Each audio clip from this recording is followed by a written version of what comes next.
Hey guys, today we want to talk about the dojo, my tips and tricks for it, and how you can get your black belt easily. I will show you how you can do all of the challenges so you end up with 7k points. But before we dive into today's video, if you haven't done so already, feel free to subscribe to the channel, as we are still on the journey to YouTube rank. Also, you won't miss out on the upcoming series of how to properly grind on a normal profile. In April I will start a new profile to show you how you can progress properly. Anyways, let's start with the video. Dojo is something a lot of people have issues with. This is mainly due to higher ping issues. I personally have a ping of about 160 ms, but I know Australia for example like to go upwards of 300 ms. The higher the ping, the more tricky it is to do dojo properly. But I hope this video will help you out with it, so you can also get the beloved black belt. When you do the L questline, at one point you have to do some tasks in the dojo. You can find it if you turn right after the stronghold and go up the mountain. Master Taro will ask you to do a bunch of different tasks over time, but we will go over all of them in a bit. First I have to do something I thought I would never do, but my suggestion to you is to use Badlion for dojo. I know in my mods video I said there's no need to use Badlion on a regular basis, and I still stand by that. But for dojo in particular, it's better to use it. This is because the dojo helper from the Supi v2 chat triggers module doesn't work anymore, and Supi can't fix it, as he works for, you guessed it, Badlion now. So he pretty much implemented his old dojo helper into Badlion, and that version will still work and gets maintained. Okay, but let's say you got it now. How to go on from this point?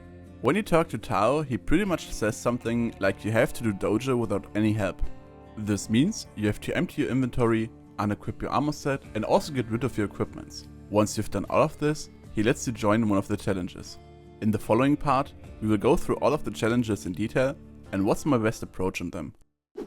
The first challenge in the dojo is a test of force.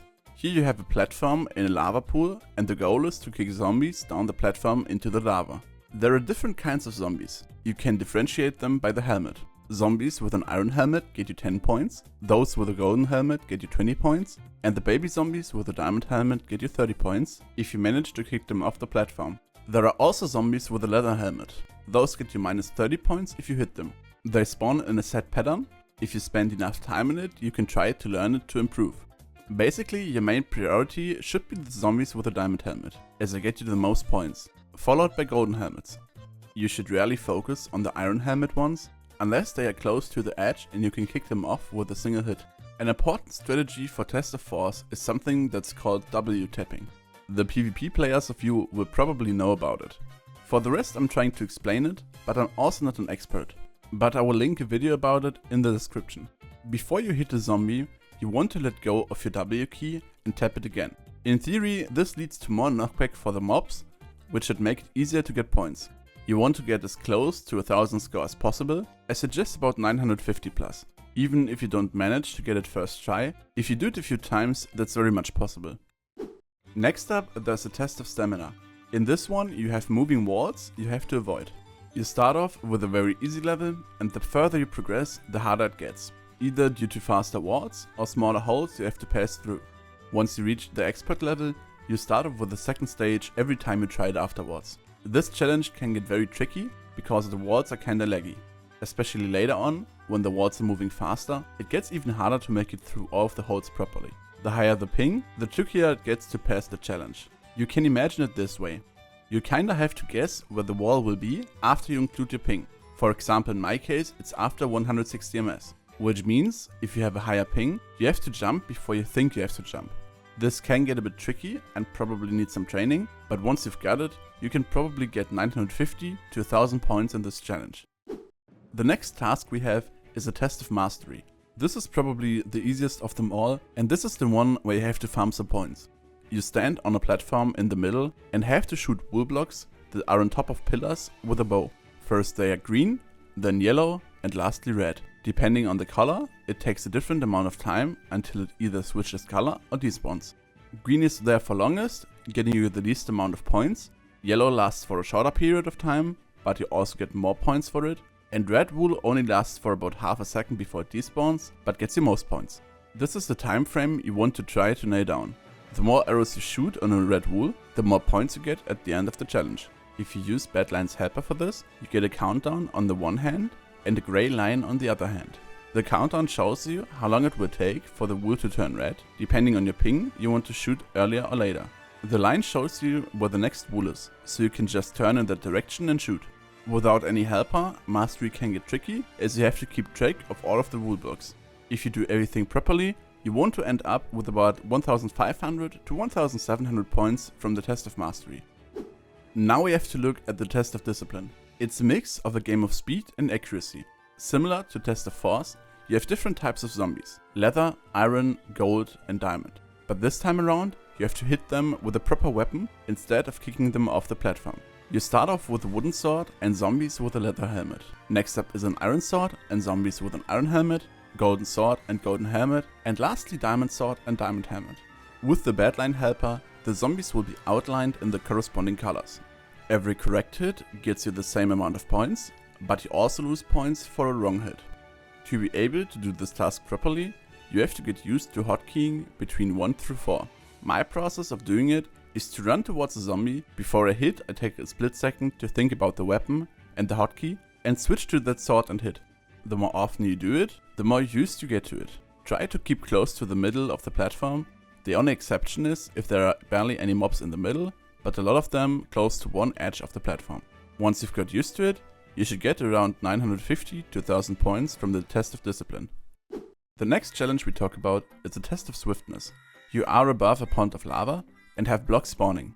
Early on, you can run on the new blocks. Later on, you also have to include some jumps. If you fall into the lava, the test fails. This mainly happens if the server is lagging. If it does, just restart the task.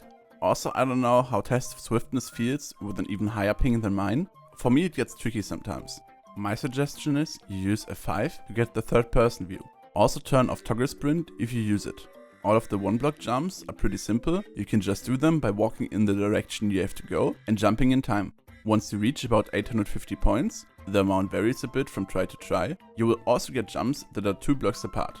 You can't do these jumps by walking slowly and jumping sideways. You have to turn your camera, sprint and jump forward. Back when I did my dojo, Supi still worked, but for swiftness you don't really need it. That's why I can advise you to get the APEC mod for this challenge. You can change your GUI and move your scoreboard to the middle of the screen and make it way larger. Therefore you can have an easy look at your score, so you can mentally prepare for the 2 block jumps. Once you know how to do it and get used to them, you can get about 1k score with a bit of trial and error. Now there are only 2 challenges left, and the next one we talk about is the least liked one, Test of Control. This task got added very late compared to the other ones, and ever since people with higher pings didn't like it.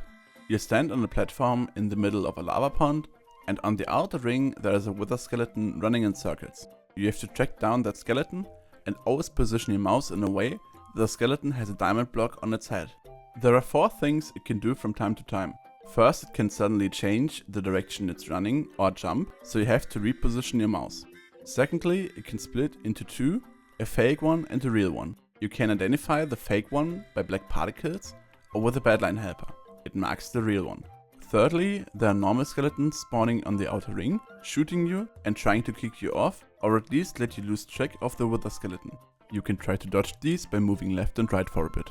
And lastly, there are zombies spawning on your platform. I'm usually trying to survive the punches and not really focusing on them. This challenge is very annoying for hyping players if you have to guess where you have to hold your mouse.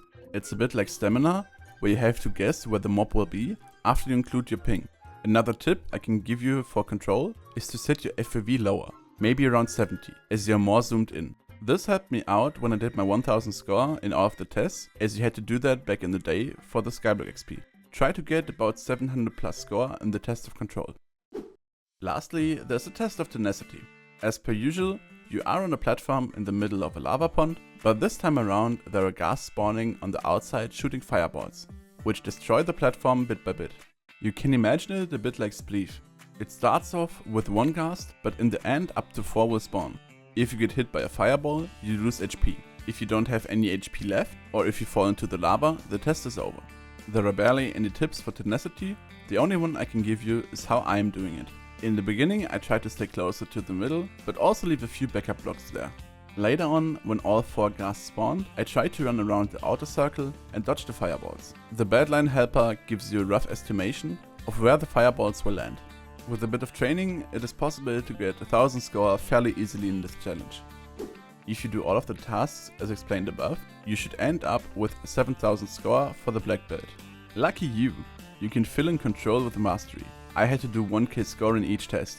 But yeah, this pretty much concludes the whole guide of Dojo. If you have any more questions, let me know in the comments. Also, suggest some video ideas. I'm still looking for new ones. Don't forget to subscribe to be part of the grinding series. And now have fun grinding, and I'll see you in the next one.